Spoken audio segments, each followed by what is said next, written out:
With Democrats in control of the House, Massachusetts Representative Jim McGovern has been tapped to lead the powerful Rules Committee. And since earlier this month, the majority of House members voted to adopt new rules, there are a number of changes to the way that committee will approach the way that bills are debated in Congress. But before we dive into the details with Mount Holyoke Politics Assistant Professor Ali Aslam and Donald Baumer, Smith College Professor of Government, I asked them the significance of the House Rules Committee. The House Rules Committee is the most important committee in the House of Representatives because it determines the timing and the conditions under which bills are going to be debated on the House floor. Now, stepping back a bit, it's important to set the context in terms of Republican control of the House of Representatives over the last 6 years. Democrats, which we're now seeing a shift moving into this most Democrats current were very unhappy with the way the Republicans governed the House during their time. And they weren't exactly shy about that. And they're not shy about saying that. So they're setting out a set of new rules that are designed to at least create the appearance that the House will be more open and less controlled in some ways by the majority party. We'll see whether that ends up being the case. On another front, it's interesting that Representative McGovern was chosen to, in a sense, be the author of some of these changes. It does suggest that the leadership views him in a very favorable light. What I also thought was interesting, as he outlined in the document, as you get into the fine points, he really put members to ideas. So yes, they came from Representative McGovern, as you say, but he wasn't shy about giving credit to individuals. Now, I just heard Professor Baumer make a point about we'll see what happens as to whether or not this makes any changes. What do you think? Did you have any sense of this, if this will affect actual change? I think that there are elements in these rule changes that address very specific concerns and that will affect particular legislation. The suspension of the 3/5 threshold that the previous Congress had will make it easier to pass new taxation legislation. I think that there are similar provisions around the changing of the justification for taxation. The Trump tax cuts made use of a kind of dynamic, what I think is dynamic economic scoring or economic growth models, which was a major part of the justification for that these tax cuts would unleash the economy and economic growth would offset.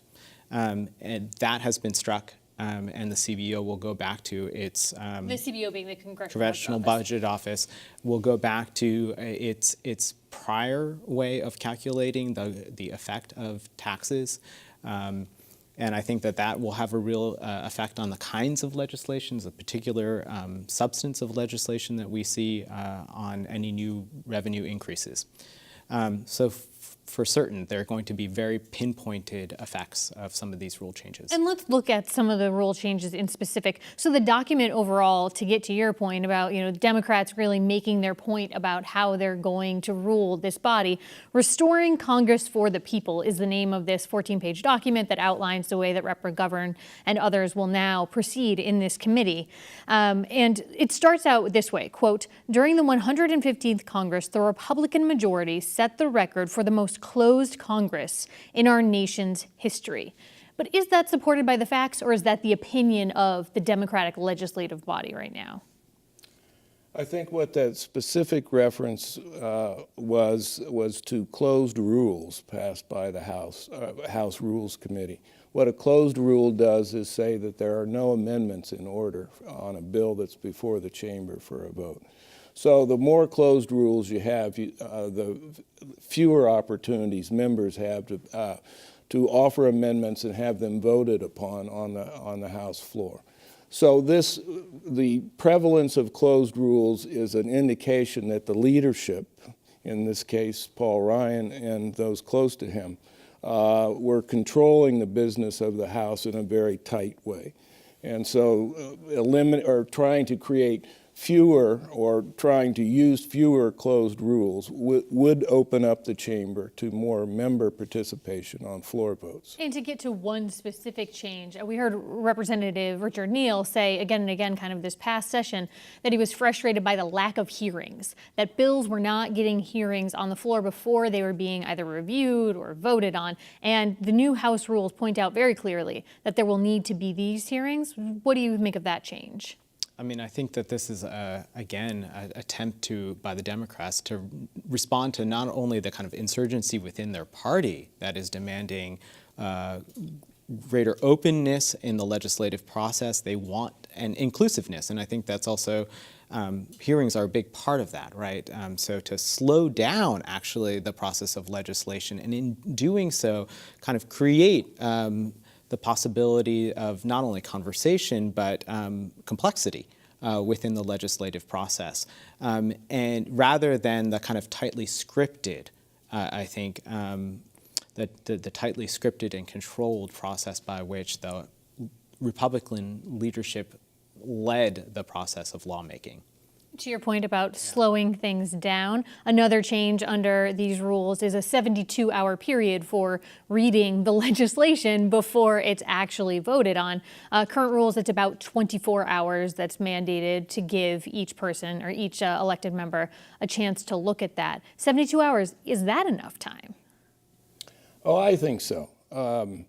But part of what lies behind this, again, is the prevalence of legislative packages that are very large, that cover a large number of subjects. So these are packages the leadership puts together, often toward the end of the term, that takes into account many of their priorities they've been working on over the course of the year, but haven't had the means or the wherewithal to actually get it on the floor for a vote.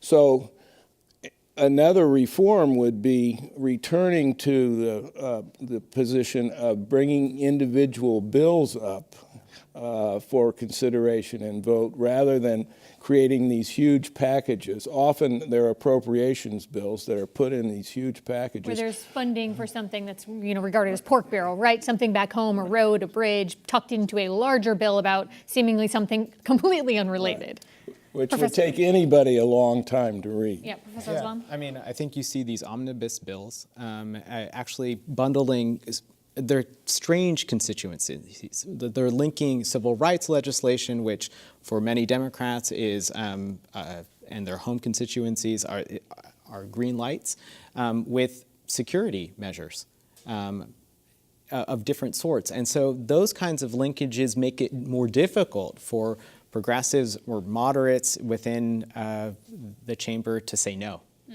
because it becomes an all or nothing in this kind of bundled style of legislation. So part of slowing the process down and making it more transparent is, yes, 72 hours, but actually more discrete bills. Something else that I'm going to phrase as sort of catching up with 2018. The couple things jumped out to me. This clarifying the rules that you're allowed to wear a religious headdress in the chambers. And also it requires members to reimburse taxpayers for discrimination settlements that may have been paid out over the course of their tenure.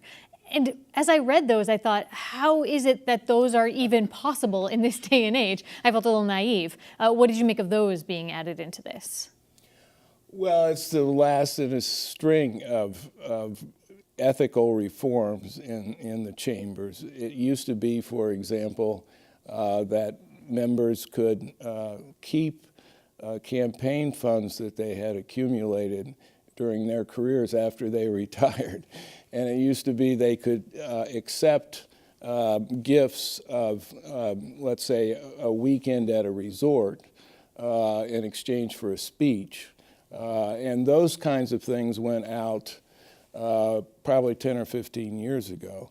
So this is the latest string of ethical issues that have come up, including sitting on corporate boards and, right, that's in there as well. And other matters of that sort. So I think it's the normal evolution of Congress coming to grips with the fact that practices that in the past were not talked about much or thought about much should be re-examined as we go through time. And just one last quick question in the remaining time that we have. Is this an ebb and flow that we see regularly with every power shift where these kind of large changes to rules are made, or is this something new?